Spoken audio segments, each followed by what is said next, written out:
अबे बुड्ढे, अब ये साड़ी धो जल्दी, मुझे पार्टी में जाना है। धो के बिल्कुल ड्राई करके फिर मुझे प्रेस करके दे दियो।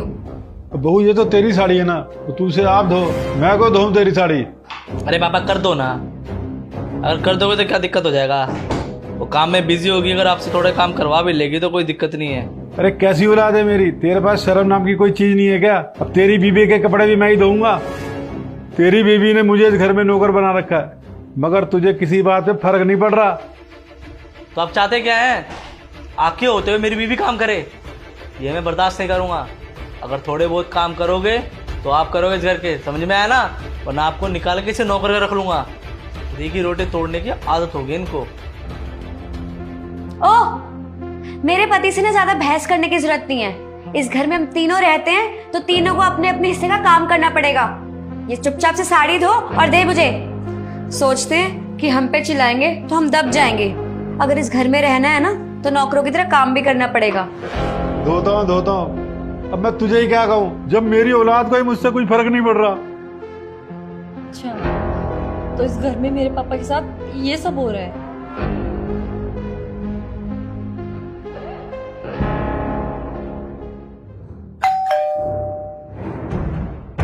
अरे मनीषा, तू यहाँ कैसे? कुछ नहीं, बस ऐसे ही भाई से मिलना था, कुछ बात करनी थी उनसे। आजा अंदर आजा। सुनिए, आपकी बहन आई है। अरे बहन आजा बैठ, कैसे आना हुआ? आप लोग बैठो, मैं कॉफी बना कर लाती हूँ। रहने दीजिए, मुझे कोई कॉफी चाय नहीं पीनी। मैं यहाँ पे कुछ बात करने आई हूँ आप लोगों से।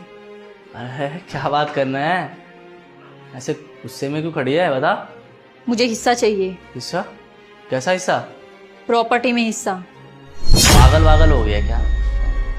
कब से बेटे को हिस्सा मिलने लग गया? पापा का मैं इकलौता बेटा हूँ, उनकी कमाई हर चीज पे मेरा हक है। तेरी तो शादी हो गई ना, तेरा परिवार अब अलग है, यहाँ क्या हिस्सा मांगने आ गई तू? ये सब जो कुछ भी आपने किया है ना, ये सब पापा की प्रॉपर्टी बेच के किया है। ये गाड़ी, घर, सब कुछ। लेकिन शायद आप एक बात भूल रहे हैं कि जितना इस प्रॉपर्टी पे तुम्हारा हक है ना, उतना ही मेरा भी है। वो मेरे भी पापा हैं। अबे तेरा हिस्सा खत्म हो गया। तेरी शादी के टाइम पे जो जो करना था हमने कर दिया।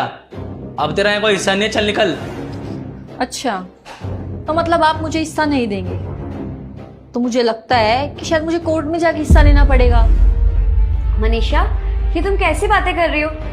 जब भी तुम इस घर में आई हो, तुम्हारे भाई ने हमेशा तुम्हें इज्जत और सम्मान दी है, और आज तुम हमारे घर में आके बदतमीजी कर रही हो हमसे। तुम लोगों के अंदर ना मेरे लिए ना तो कोई इज्जत है, ना ही कोई प्यार है। ये सिर्फ और सिर्फ